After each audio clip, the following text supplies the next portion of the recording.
Hello student, सभी का स्वागत है आपके अपने यूट्यूब चैनल जाखड़ क्लासेज में। ट्वेल्थ बायोलॉजी के लिए चैप्टर चल रहा है जैव प्रौद्योगिकी एवं उसके उपयोग, बायोटेक्नोलॉजी एंड इट्स एप्लीकेशंस। और इसका आज स्क्रीन पर दिख रहा है पार्ट सेकंड। पहला पार्ट हम पढ़ चुके हैं। पहले पार्ट में बहुत ही शानदार ऑब्जेक्टिव क्वेश्चन आपके सामने रखे गए थे। ठीक उसी प्रकार से इस चैप्टर से बनने वाले जितने भी महत्वपूर्ण क्वेश्चन है वो पार्ट सेकंड में शामिल कर दिए गए। स्टूडेंट्स बड़े ही गौर से, बड़े ही ध्यान से आपको पढ़ना है और समझना कि किस प्रकार के क्वेश्चन इस चैप्टर से बन सकते हैं। पोस्टमार्टम सेकंड पार्ट के अंदर कंप्लीटली हो गया है, तो बड़े ही गौर से पढ़ना है। पहले क्वेश्चन से लेकर के अंतिम क्वेश्चन तक जुड़ना है और अपना फॉर्मेट वही रहेगा। वीडियो के अंत में आपको जरूर कमेंट करके बताना है कि आपके कितने क्वेश्चन सही हुए हैं। बहुत कम कमेंट आ रहे हैं, आप मत झिझक रहे हैं कि अब आपके कम क्वेश्चन सही हो रहे हैं। कोई बात नहीं, कॉन्फिडेंस बढ़ेगा, धीरे धीरे अभ्यास करते जाइए। 15 में से 15 भी आपके सही होने वाले हैं, ऐसा मैं आपको विश्वास दिलाता हूं। पहला क्वेश्चन कहता है, तंबाकू के सूत्रकृमि प्रतिरोधी पौधे बनाने के लिए उनमें डीएनए प्रवेश कराया गया, जिससे किसका बनना संभव हुआ। बहुत शानदार क्वेश्चन है, देखते ही पता चल रहा है स्क्रीन के ऊपर। देखो बढ़ूं मैं पहले ऑप्शन की ओर। पहला कह रहा है एक विशिष्ट हार्मोन का बनना संभव हुआ। दूसरा कहता है एक एंटीफिडेंट का बनना संभव हुआ। तीसरा कहता है एक विषाक्त प्रोटीन का बनना संभव हुआ। चौथा कहता है अर्थ तथा प्रति अर्थ दोनों प्रकार के आरएनए का बनना संभव हुआ, यानी सेंस और नॉन सेंस दोनों प्रकार का आरएनए बनना संभव हुआ। तो यहाँ पर क्या होगा, जो दे ऑप्शन है वो अपना क्या हो जाएगा, करेक्ट हो जाएगा, यानी सेंस और नॉन सेंस दोनों प्रकार का आरएनए बनना संभव हुआ। बढ़ते हैं अगले क्वेश्चन की ओर। अगला क्वेश्चन कहना चाहता है, विटामिन ए की कमी से आने वाला अंधापन किसके उपयोग से रोका जा सकता है। बहुत शानदार क्वेश्चन स्क्रीन के ऊपर दिख रहा है। विटामिन जब ए की कमी हो जाए तो ब्लाइंडनेस रोग हो जाता है, नाइट ब्लाइंडनेस, अंधापन हो जाता है या आंखों की कमजोरियां हो जाती हैं, जिसको हम किसके उपयोग से रोक सकते हैं। अगला कह रहा है ऑप्शन नंबर 1 में फ्लेवर सेवर टमाटर से, दूसरा कह रहा है केनोला से, तीसरा कहता है गोल्डन चावल से और चौथा कहता है बीटी कपास से। 4 ऑप्शन आपको स्क्रीन पर दिख रहे हैं, जल्दी से पहुंच जाइए करेक्ट ऑप्शन के पास में। किसके उपयोग से हम क्या कर सकते हैं, अंधेपन को कम कर सकते हैं। तो आपको ध्यान रखना है, इसका करेक्ट आंसर हो जाएगा गोल्डन राइस, यानी गोल्डन चावल जो है उसका उपयोग, क्योंकि उसके अंदर भरपूर मात्रा में क्या पाया जाता है, विटामिन ए पाया जाता है। अब देखो बढ़ते हैं तीसरे क्वेश्चन की ओर और स्क्रीन पर दिख रहा है आपको, वर्तमान में पारजनी जंतुओं में इस समय सबसे अधिक संख्या किसकी है। बड़े गौर से देखना है, वर्तमान में पारजनी जंतुओं में इस समय सबसे अधिक संख्या किसकी है। तो ऑप्शन ए में कह रहा है मछली की, ऑप्शन बी में कह रहा है चूहा तथा मूषक की, और गाय की, सुअर की। ये दोनों एक ही शब्द हैं, आपको ध्यान रखना है। तो आपको याद ये भी रखना है, ये करेक्ट आंसर भी यही हो जाएगा कि वर्तमान में पारजनी जंतुओं में सबसे अधिक जो बनाए गए हैं वो किसके बनाए गए, चूहे के पारजनी जंतु बनाए गए, जिनको पारजीवी भी कह सकते हैं आप। बड़े अगले क्वेश्चन की ओर। आपको देखो तीसरा क्वेश्चन स्क्रीन पर दिख रहा है और इसके बाद में भी तीसरा नंबर ही आ रहा है, कंफ्यूज नहीं होना है। ये क्रमांक संख्या जो थी उसमें कोई ना डिस्टर्बेंस आ गया।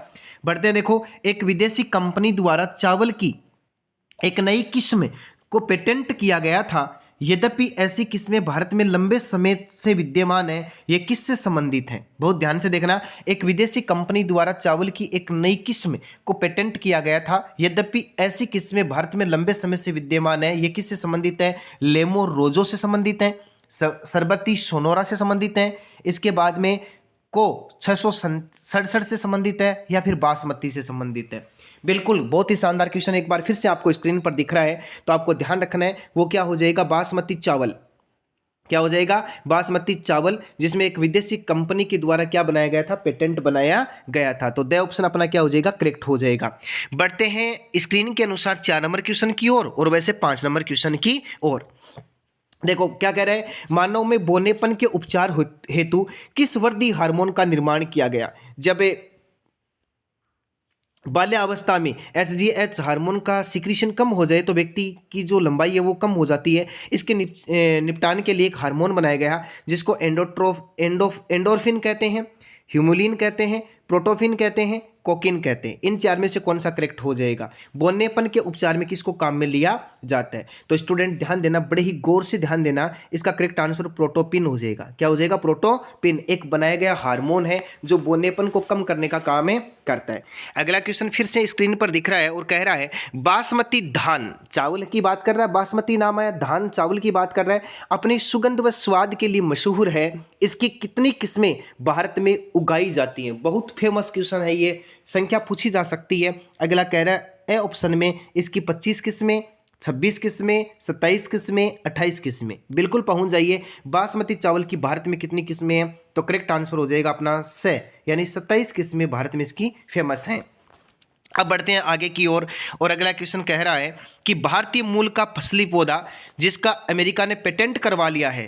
देखो क्वेश्चन एक से बढ़कर के एक क्वेश्चन स्क्रीन पर दिख रहे हैं। भारतीय मूल का पौधा था, लेकिन किसने, अमेरिका ने उसके ऊपर क्या करवा लिया? पेटेंट करवा लिया। वो कौन सा था? जवार था, बाजरा था, बासमती चावल था, गेहूं था। Very simple question. तो वो कौन सा था? बासमती चावल। इस प्रकार से अपना सही ऑप्शन क्या हो जाएगा? करेक्ट हो जाएगा।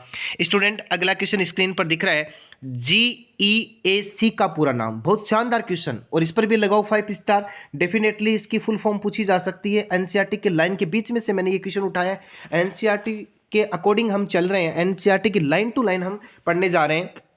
देखो क्या कर रहा है, जेनेटिक इंजीनियरिंग अप्रूवल कमेटी कहते हैं इसको।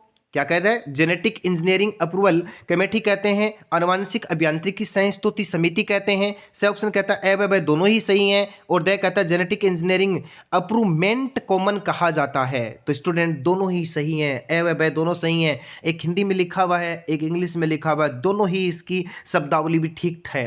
तो आपको ध्यान रखना है इसका ए व बै दोनों सही है। तो सही ऑप्शन अपना क्या हो जाएगा? करेक्ट हो जाएगा। डेफिनेटली क्वेश्चन पूछा जाएगा। बढ़ूं मैं अगले क्वेश्चन की ओर, ध्यान से देखना। अगला क्वेश्चन कह रहा है जैव प्रौद्योगिकी की तकनीकी का सबसे अधिक उपयोग किस क्षेत्र में किया गया? बहुत शानदार क्वेश्चन कि बायोटेक जो है उसका सबसे अधिक यूज किस फील्ड में किया गया? पहला कह रहा है उद्योगों में किया गया, दूसरा कह रहा है कृषि में किया गया, तीसरा कह रहा है बायोगैस निर्माण में किया गया, चौथा ऑप्शन कह रहा है औषधि के क्षेत्र में किया गया। बिल्कुल बिल्कुल पहुंच जाइए करेक्ट आंसर के पास में। तो आप पहुंच गए होंगे ऐसी मैं उम्मीद रखता हूं। और इसका करेक्ट आंसर हो जाएगा औषधि के क्षेत्र में सबसे अधिक बायोटेक का उपयोग किया गया। तो द ऑप्शन अपना क्या हो जाएगा? करेक्ट हो जाएगा। अगला क्वेश्चन कहना चाहता है निम्नलिखित में से किस एक की पार्जनी स्पीसीज से मानव इंसुलिन का व्यापारिक स्तर पर उत्पादन किया जा रहा है? यानी व्यापारिक स्तर पर उत्पादन किया जा रहा है, ऐसा कौन सा यहाँ पर जीव है? तो पहला कह रहा है राइजोबियम, दूसरा कह रहा है सेक्रोमाइसीज, और तीसरा कह रहा है एस्चेरिचिया, और चौथा कह रहा है माइक्रोबैक्टीरिया।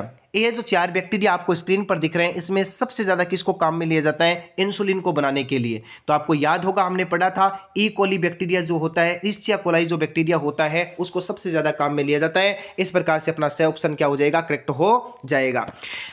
अगला क्वेश्चन कहता है लीच जोंक कौन सा प्रतिथक्कारी, ध्यान से देखो, थक्का बनाने वाला, एंटी कोअगुलेटेंट बनाने वाला पदार्थ साबित करता है?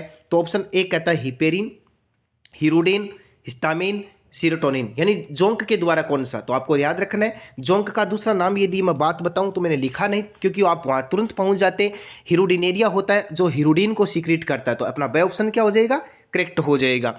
बढ़ता हूं मैं अगले क्वेश्चन की ओर और बीटी टॉक्सिन है। अब देखो ध्यान से, क्वेश्चन बहुत पढ़ लिया आपने कि बीटी जो है उससे हम एक टॉक्सिन बनाते हैं जिसको बीटी टॉक्सिन के नाम से ही जाना गया। वो क्या होता है? अंतःकोशिकीय लिपिड होता है। अगला कह रहा है लिपिड होता है, अंतःकोशिकीय क्रिस्टलीय प्रोटीन होता है, और अगला कह रहा है बाह्य कोशिकीय क्रिस्टलित प्रोटीन होता है। बिल्कुल बीटी टॉक्सिन क्या है? तो स्टूडेंट ध्यान देना, बड़े गौर से, बड़े शानदार तरीके से इसको शामिल किया गया। द ऑप्शन अपना करेक्ट होगा। ये क्या होता है? बाह्य कोशिकीय क्रिस्टलित प्रोटीन होता है। कैसा होता है? बाह्य कोशिकीय क्रिस्टलित प्रोटीन होता है। तो द ऑप्शन अपना क्या हो जाएगा? करेक्ट हो जाएगा। बढ़ता हूं अगले क्वेश्चन की ओर। अगला क्वेश्चन कह रहा है निम्नलिखित में से बीटी फसलों में से कौन सी फसल भारत में किसानों के द्वारा उगाई जा रही है? ध्यान से देखना, मक्का, कपास, बैंगन, सोयाबीन, इसमें से किसको भारत में उगाया जा रहा है? किसके? देखो दोबारा पढ़ो, निम्नलिखित बीटी फसलों में से, यानी मतलब जो बीटी बनाई गई थी वो कौन सी थी? याद रखना आपको, कॉटन है, यानी कपास जो है उसको काम में लिया जा रहा है। अगला क्वेश्चन कह रहा है एलिसा को विषाणुओं की पहचान में उपयोग किया जाता है जिसमें मुख्य अभिकर्मक होता है। एजेंट कौन होगा? तो अगला कह रहा है क्षारीय फोस्फेटेज होगा, केटेलेज होगा, डीएनए प्रोब होगा, आरएनएज होगा। ये इन चारों में से कौन सा होगा? तो आपको याद रखना है, इसका करेक्ट आंसर हो जाएगा क्षारीय फोस्फेटेज। बढ़ता हूं मैं अगले क्वेश्चन की ओर और अगला क्वेश्चन आपको कह रहा है स्तंभ एक और स्तंभ 2 को मिलाइए। बहुत शानदार क्वेश्चन आपकी स्क्रीन पर दिख रहा है कि कॉलम ए व कॉलम 2 को मिलाने का काम है करना है। देखो क्या लिखा हुआ है, बीटी के सामने लिखा हुआ जीन चिकित्सा, एडिनोसिन डी एमिनेज के सामने लिखा हुआ कोशिकीय सुरक्षा, RLAI के सामने लिखा हुआ HIV संक्रमण का पता लगाना, और PCR के सामने लिखा हुआ बेसिलस थ्रेंजियसिस। आपको क्या करना है, एक एक ऑप्शन को मिला करके चलना है, काट करके चलना है, तब आप करेक्ट आंसर के पास में पहुंच पाएंगे। देखो हम जानते हैं जो बीटी है, बीटी जो कपास है वो क्या है, बेसिलस थुरिंजेंसिस।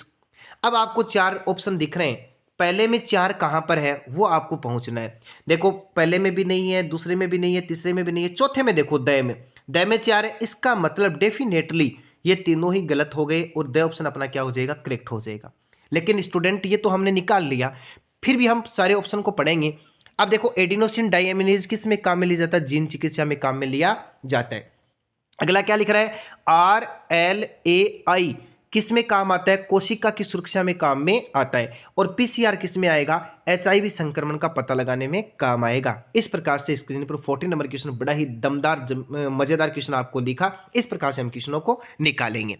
अगला क्वेश्चन कहता है सुमेलित करने वाला, फिर से मैंने दिया है कि जीव को उनके जैव प्रौद्योगिकी में उपयोग के लिए सुमेलित कीजिए। आपको सुमेलित करना उसी प्रकार से, देखो बात करते हैं क्या लिखा हुआ है, बेसिलस थुरिंजेंसिस के सामने लिखा हुआ है क्लोसिक वेक्टर, थर्मस एक्वेटिकस के सामने लिखा हुआ है प्रथम RDNA अणु का निर्माण, एग्रोबैक्टीरियम ट्यूमिफेसियंसिस इसके बारे में देखो क्या लिखा हुआ है, DNA पॉलीमरेज, और साल्मोनेला के सामने लिखा हुआ क्राई प्रोटीन। आपको एक मिलाना है, आप बिल्कुल देखो कोशिश करना, मिल जाएंगे।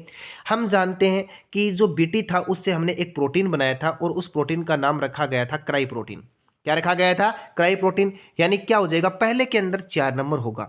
तो अब आपको देखना पहले के अंदर 4 नंबर कहाँ कहाँ है, तो बड़े ही गौर से देखना, पहले के अंदर ही मिल रहा है, पहले ऑप्शन में ऐसा मिल रहा है जिसमें 4 है, इसका मतलब पहला ही करेक्ट हो गया, बाकी 3 तो हो गए गलत। लेकिन हम क्या करते हैं, इनको फिर से मिला करके ही देखेंगे, ऐसे नहीं करेंगे। देखो मिलाते हैं, हम क्या करेंगे, बीटी के सामने इस प्रकार से मिलाएंगे, क्राई प्रोटीन हो जाएगा। अब देखो दूसरा पढ़ो, थर्मस एक्वेटिकस, तो हम जानते इससे हमने क्या, देखो ध्यान से देखना, बड़े ही गौर से समझना इस चीज को। थर्मस एक्वेटिकस जो होता है उसके बारे में क्या हो गया, यानी ये DNA पॉलीमरेज की काम करेगा। किसका काम करेगा, DNA पॉलीमरेज का काम करेगा। PCR मेथड में हमने इसको काम में लिया था, ध्यान से देखना।